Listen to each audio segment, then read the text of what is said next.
అక్కడ బాగా ఘోరంగా చేసిండు అని తెలుసు నాకు. అంతకుముందు నీతో బాగా క్లోజ్గా ఉంటుండే కదా, ఏమని చెప్పిందా? మాట్లాడుతుండే అంతగానం ఉండదు కానీ మా ముంగట్నే తిరుగుతుండే, మంచిగా మాట్లాడుతుండే, మంచిది, చాలా మంచిది ఆమె. ఇరుగు పొరుగు వాళ్ళు సైతం ఇప్పటికీ జీర్ణించుకోలేకపోతున్నారు. వైష్ణవి తమ కళ్ళ ముందే ఎదిగినటువంటి అమ్మాయి యూట్యూబ్లో రాణిస్తున్నది. తను అనుకున్నటువంటి లక్ష్యాన్ని సాధించుకునేటువంటి క్రమంలో ఆమె ముందుకెళ్తున్నటువంటి దిశలో ఇంత దారుణం అవుతుందని ఎప్పుడూ ఊహించలేదు. అతన్ని ఉంచొద్దు, ఇంత ఘాతుకానికి నమ్మించి మోసం చేశాడు, నమ్మించి గొంతుకొచ్చినటువంటి వ్యక్తిని సైతం కఠినంగా శిక్షించాలనేటువంటి డిమాండ్ చేస్తున్నారు స్థానికులు. ఇదంతా కూడా తాము నమ్మలేకపోతున్నాం, జీర్ణించుకోలేకపోతున్నాం. ఎప్పుడు సరదాగా ఉండేటువంటి వ్యక్తులు, ఎప్పుడు గొడవలు లేవు, కానీ రాత్రి మాత్రం ఏమైంది అనేసరికి చిన్నగా ఊరికే తమాషా అని చెప్పేసి అనుకుంటూ నవ్వుకుంటూ ఉండడంతో ఏమీ అనుమానం రాకుండా చేశారు. ఉదయం లేచిన తర్వాత 4 గంటలకే 4-5 గంటల మధ్యలోనే ఆయన వెళ్ళిపోవడం జరిగింది. చూసేసరికి ఆమె రక్తపు మడుగులో ఉన్నట్టుగా మనకు తెలుస్తుంది. దీనిలో భాగంగా విచక్షణ రహితంగా ఇటు గొంతు పైన, నుదుటి మీద, చేతుల పైన విచక్షణ రహితంగా దాడి చేసి వచ్చినటువంటి ఘటన అయితే ఇప్పటికీ జీర్ణించుకోలేకపోతున్నారు. జగిత్యాల జిల్లా కోరుట్ల సమీపంలో ఉన్నటువంటి మాదాపూర్కి చెందినటువంటి వైష్ణవి అనే యూట్యూబర్, చాలా చలాకీగా యాక్టివ్గా ఉన్నటువంటి యువతి ఆమెను ప్రేమించినటువంటి వ్యక్తితో వివాహం చేసుకుంది.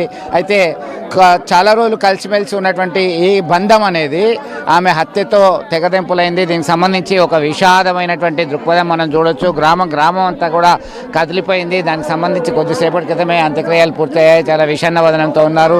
ఏం జరిగింది ఏంటి అనేటువంటి కోణంలో చాలా సైతం ఎవరైతే దీనికి బాధపడ్డారో దాని అంతా కూడా కన్నీరు మున్నీరుగా విలపిస్తున్నటువంటి పరిస్థితి. చాలా దుఃఖసాగరంలో మునిగిపోయారు. అందుకే తమ కండ్ల ముందు కదలాడినటువంటి అమ్మాయి ఇంత దారుణంకి ఎట్లా ఒడగట్టింది అనేటువంటి ఇప్పటికీ జీర్ణించుకోలేకపోతున్నటువంటి పరిస్థితి గమనించవచ్చు.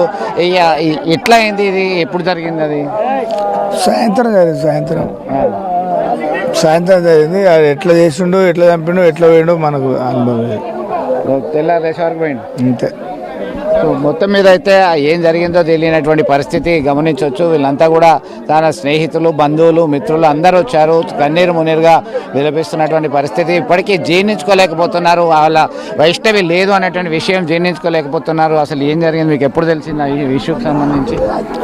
ఇప్పుడు ఏం మాట్లాడాలి, అంతా చాలా. సో మొత్తానికి వాళ్ళు మాట్లాడేటువంటి పరిస్థితిలో కూడా లేరు. చాలా దుఃఖసాగరంలో మునిగిపోయినటువంటి పరిస్థితి, చాలా విషాదమైనటువంటి ఉంది. మీరు ఏమన్నా సరే కానీ ఈ బాబాయ్ ఉంటే ఇంకా పుట్టవాటలు సుఖం నేర్పుతారు. ఆయనని చంపాలి, తల్లిని చంపాలి. ఇది న్యాయం జరగాలి సారు, ఇది అన్యాయం సారు. ఆ తల్లి కూడా ఇందులో పాత్ర ఉన్నాయి సార్, తల్లిది ఇంకా బాగున్నాయి.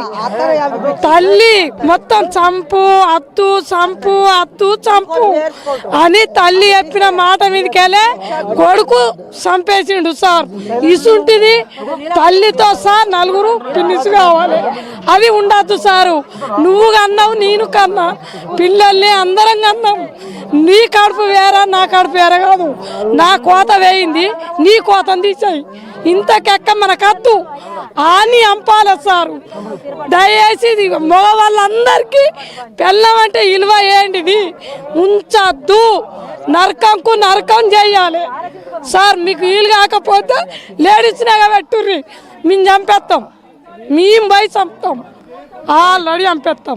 సో చాలా విషన్నవదనము ఒకటే డిమాండ్ చేస్తున్నటువంటి పరిస్థితి. అతన్ని ఎవరైతే చంపారో ఆయనను సైతం అదే విధంగా చేయాలంటున్నారు. అమ్మ మీకు ఏమవుతుంది? వైష్ణవి ఆడబిడ్డ అయితే ఆడబిడ్డ ఎట్లా ఏమైనా చెప్పిందా మీకు? ఇప్పటికీ ఇంత ఇబ్బంది ఉన్నది, గొడవలు అవుతున్నాయని ఎప్పుడైనా చెప్పిందా?